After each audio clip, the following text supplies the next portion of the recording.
Okay, we're going to now look at the left hand and how it's used to hold down the strings. This action is called fretting. Whenever we press down on the strings with our left hand, we are fretting. We're going to use the different spaces between the fret wire. The other thing that's important is the labels for the left hand fingers, or the fretting fingers. The thumb traditionally is not used in fretting, at least not in classical playing. It is in some famous rock players used it, Jimi Hendrix being a great example.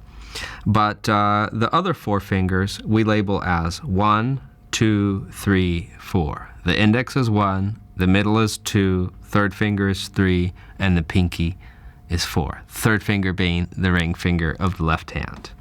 All right, so 1, 2, 3, 4.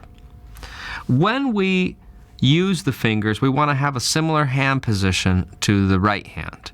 In other words, we want our fingers of the left hand to be gently curved.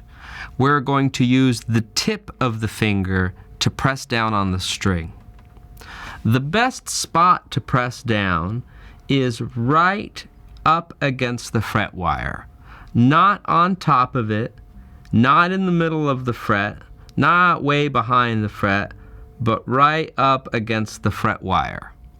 In this case, I am on the second fret of the third string, and notice how my finger is right up against that fret wire. In fact, I feel it there. What you don't want to do is be on top of the fret, though, because then you're going to get a muted note. When we press on the fingerboard, the top segment of the finger is going to be perpendicular, or form a T, with the fingerboard. So we're going to start with the note A.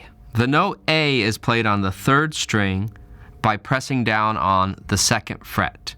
And we're going to use the second finger of the left hand to do this. So we are going to press on the third string, second fret. That note is called A. Now you have to press hard enough so that the string rings. If you're not pressing hard enough, you'll get this sound. Right? So one way to test this is this way. Go ahead and let's find that note A, which is the second fret of the third string with the second finger, and touch it as lightly as you can and then pluck the string. Gently apply pressure until you get a clear note. And that gives you an idea of how hard you have to press. On a classical nylon string guitar or on electric guitar, it does not take very much pressure. However, on an acoustic steel string guitar, it does.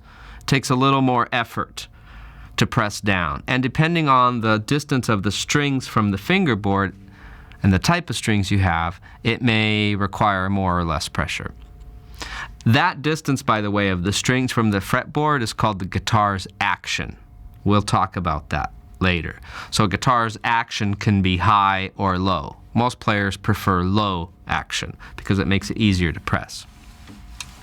Okay, so let's look at where this note A is that we've been working on.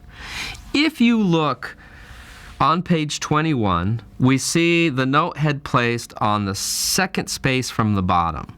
When you see the note head in that space, that represents A. A being that note we just learned. Third string, second fret, second finger.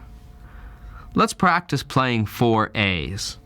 So I'm going to press that note A down on the second fret of the third string, and then place my thumb on the 6th, and then my index finger on the third string. And we're going to play rest strokes, 4 of them, index, middle, while I hold this down so that we can hear what A sounds like. So 1, 2, 3, 4.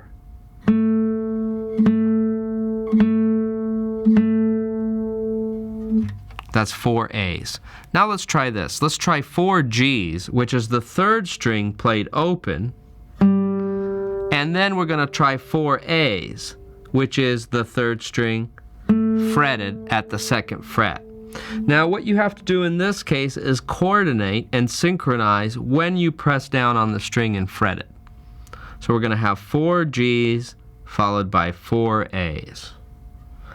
Again, thumb begins by resting on the 6th string of the right hand.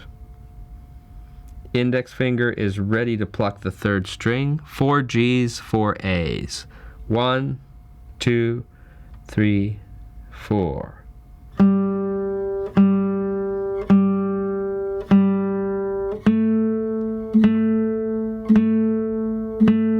So you notice there what you have to do is coordinate and synchronize when you depress the string. Notice again, the small segment of my finger here is perpendicular to the fingerboard. That's the position of that finger that you want. The other thing is the placement of the thumb. The thumb should be flat behind the fingers that are fretting the notes, and it should just be there providing support. You do not need to squeeze with the hand. If you look at the back of the thumb of the guitar, it is just placed there for support, about the middle of the neck. A lot of players develop the habit of having that thumb over the fretboard. And that's okay in some rock styles, but for what we're trying to learn here, we want to keep that thumb in the middle of the neck with that finger curved. So let's go ahead and try now one of the first examples that uses A's and G's in notation. This is example 10A on page 22, and we start with the note A. We're going to play a series of A's, and then we're going to switch those to G's and back and forth. Also notice in the notation when you have an A, there's a little number 2 next to it. That 2 is telling you which finger to use, the 2nd finger of the left hand. So here we go. Example 10A, we place the thumb on the 6th. Our index is going to be ready to pluck the 3rd string. And we have our 2nd finger holding down the 2nd fret. 1, 2, 3, 4.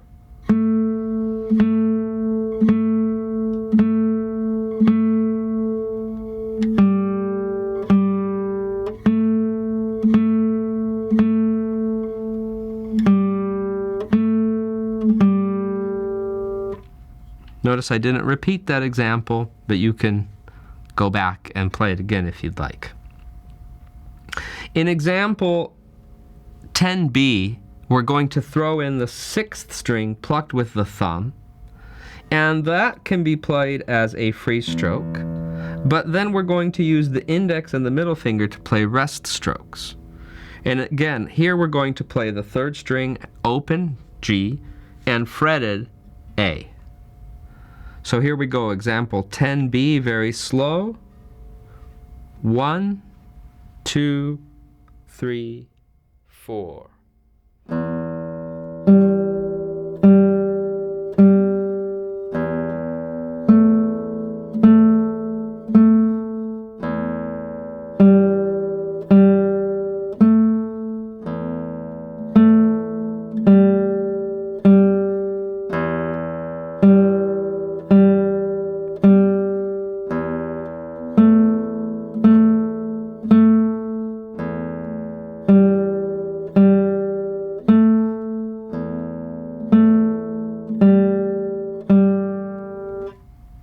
Just as in the previous examples, with that example you should pay really close attention to using the indicated right hand fingering and synchronizing, not letting the fact that you fret notes affect the pattern of the right hand and that constant alternation.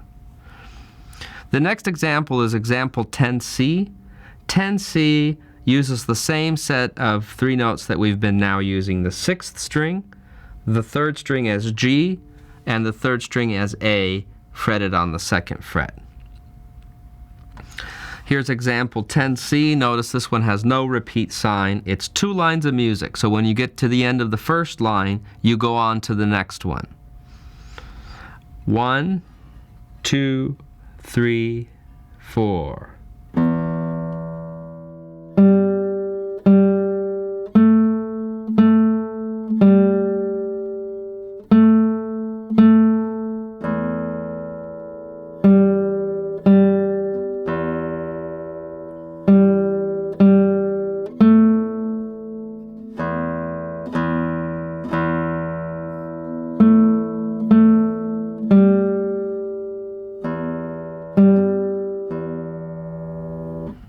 You notice that that one's really difficult to follow along with when I wasn't counting. The other thing is that it doesn't really sound like much because it's 3 almost seemingly random pitches. So in order for us to play what sounds more like music, more cohesive melodies, we're going to have to learn more fretted notes on the fingerboard.